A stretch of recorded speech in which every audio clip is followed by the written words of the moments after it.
ఏ విధంగా కష్టపడుతున్నారు, వాళ్ళకి ఏ విధంగా అన్యాయం జరుగుతుంది. నేను మొదలు ఎస్సీలకే అన్యాయం అనుకున్నా, కానీ బీసీలకు కూడా చాలా అన్యాయం జరుగుతుంది.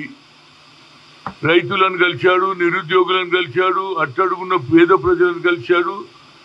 అప్పుడు ఏమన్నాడు ఆయన, we come to the power, we'll conduct caste wise senses.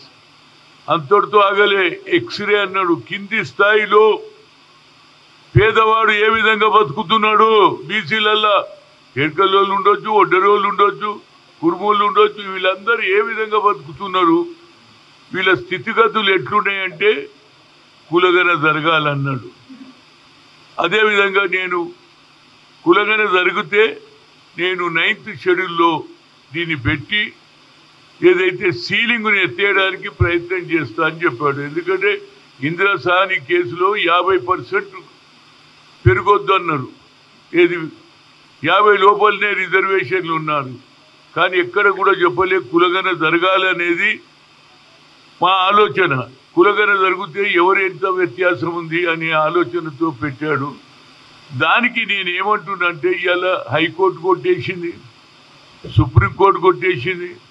కానీ మా ముఖ్యమంత్రి రేవంత్ రెడ్డి గారు అన్ని విధాల ఆలోచించి డెడికేటెడ్ అని దాని మీద కూడా అదేవిధంగా 150 కోట్లు శాంక్షన్ చేసి ఇంటింటికి తిరిగి బిల్లు క్యాబినెట్లో పాస్ చేసి అసెంబ్లీలో కూడా పాస్ చేశారు.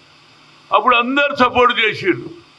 ఇప్పుడు ఎవరికి వాళ్ళు నాకు అర్థమైతే లేదు, అది తప్పు ఇది తప్పు అని తప్పులే లెక్క పెడుతున్నారు. కానీ మా చిత్తశుద్ధిని ఎవరు లెక్క పెడతలేరు.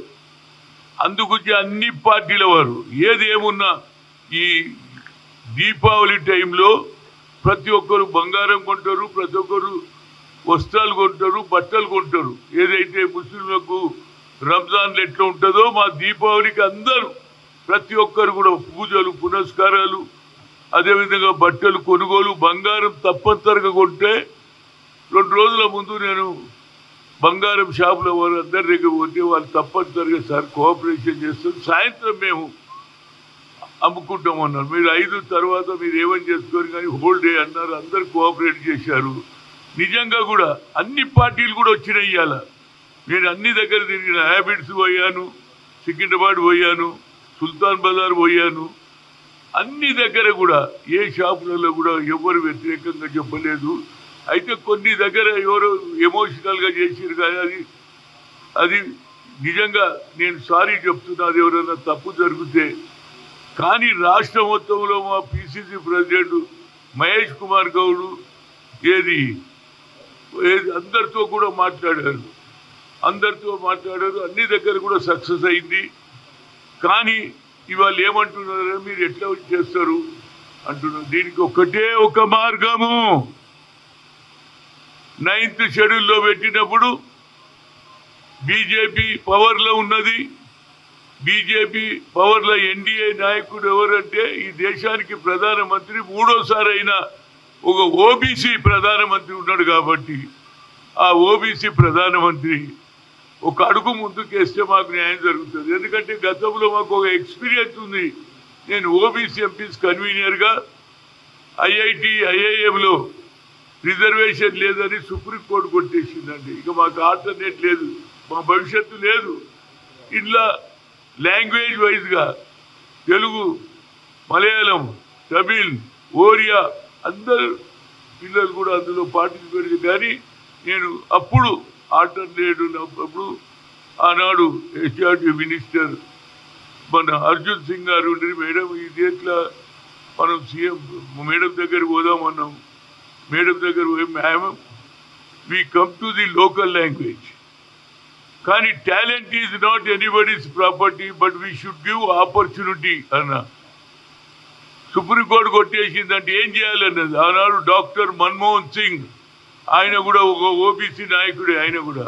కానీ చెప్పంగానే పెట్టిండు. మన్మోహన్ సింగ్ ఎవరో కాదు, ఆయన కూడా పేదవాళ్ళు పెద్ద ఆర్థికవేత్త. ఆయన ఆలోచన చేసి పెట్టితే అందరు సపోర్ట్ చేసిర్రా బాబు. ఇవాళ మా పిల్లలు ఐఐటిలో 1,20,000 జీతం సంపాదిస్తున్నారు. All India institute of medical సైన్స్లో డాక్టర్లు అవుతున్నారు. కనుక ఇదే స్పీడు మన తెలంగాణలో అన్ని పార్టీల వారు ఉన్నారు. దీనికి మా రాహుల్ గాంధీ గారు యాజ్ అపోజిషన్ లీడర్గా బిల్లు పెడతాడు.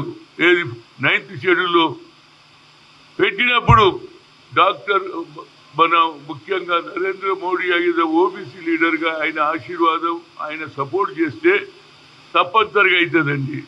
మీరు ఈడబ్ల్యూఎస్లో 10% పెడితే మేము ఎక్కడ కూడా అబ్జెక్షన్ చేయలేదా.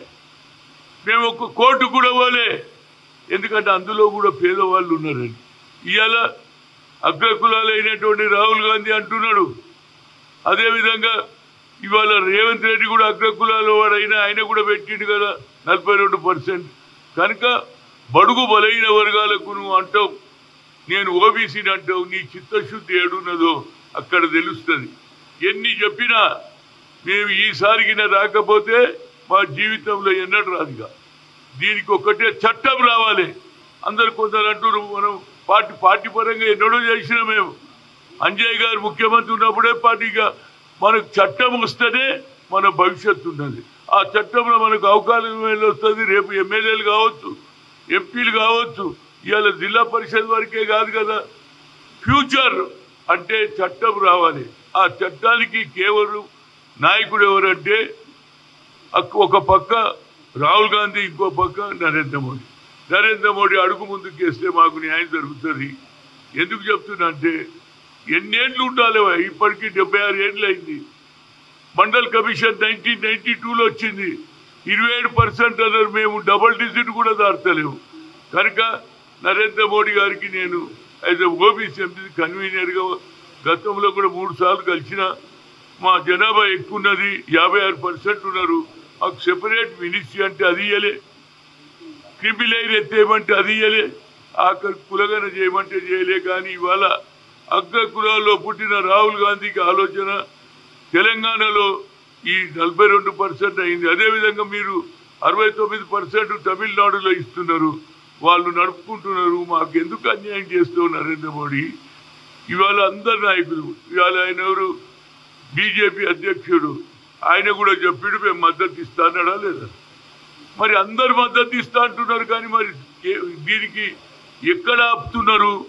దీనికి ఆపడానికి కారణం ఒకటే, బిల్లు పెట్టినప్పుడు ఆయన తప్పనిసరిగా నరేంద్ర మోడీ బీజేపీ వాళ్ళకి ఎక్కువ ఎంపీలు ఉన్నారు కాబట్టి వాళ్ళందరూ మద్దతు ఇస్తే మా భవిష్యత్తు బాగుంటుంది.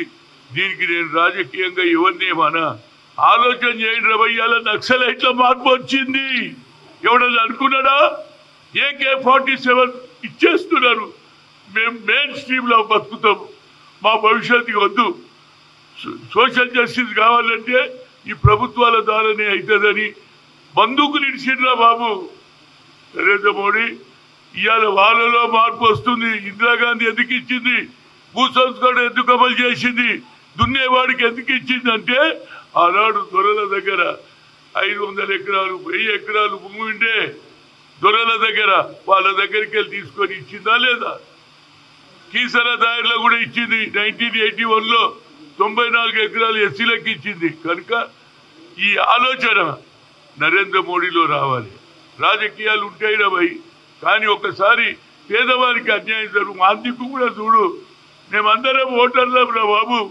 మేము ఎవరికి గెలవాలన్నా SC ST OBC minority vote పడితేనే గెలుస్తారు. మీ అగ్రకులాల సంఖ్య ఆయన మా రాహుల్ గాంధీ చెప్పిండు 10% ఎంజాయ్ చేస్తున్నారు, 90%కు అన్యాయం జరుగుతుందని చెప్పాడు. ఈయన ఉద్యోగాలలో ఇవాళ జ్యుడిషియర్లు ఎవరున్నారా? పేరుకు ఒక్కడో ఎస్సీ ఒక ఉన్నారు. జ్యుడిషియరీ అంతా అగ్రకులాలు ఆక్యుపై ఉన్నది కాబట్టి వాళ్ళు ఎట్లనన్నా మాకు రానియరు. కనుక Narendra Modi as a OBC MPs కన్వీనర్గా నేను నీకు ఎన్నోసార్లు కలిశాను, పార్లమెంట్లో కలిశాను, ఎంపీలతో కలిశాను. ఈసారి మాకు న్యాయం చేయమని కోరుతున్నా. ఇది అయ్యే వరకు నో క్వశ్చన్ ఆఫ్ చేంజ్. కొందరు సలహాలు ఇస్తున్నారు, ఎందుకన్నా పార్టీస్కి ఏమి ఇచ్చినట్లే బాబు, ఇక మా ఫ్యూచర్ ఇదే కదా. మా అమ్మడికి ఎమ్మెల్యేలు అయ్యే ఛాన్స్ లేదు, ఎంపీలు అయ్యే ఛాన్స్ లేదు. ఇది అయితే యావత్ భారతదేశంలో 56% ఉన్న బీసీలకు సరి అయిన న్యాయం జరుగుతుంది. ఏదైనా అన్ని పార్టీలకు ఇవాళ నేను అన్ని దగ్గర తిరిగిన వ్యాపారస్తులలో కూడా ఒక ఆలోచన వచ్చింది. దీపావళి టైంలో షాపులు వద్దంటే వాళ్ళు బంద్ చేసుకున్నారు.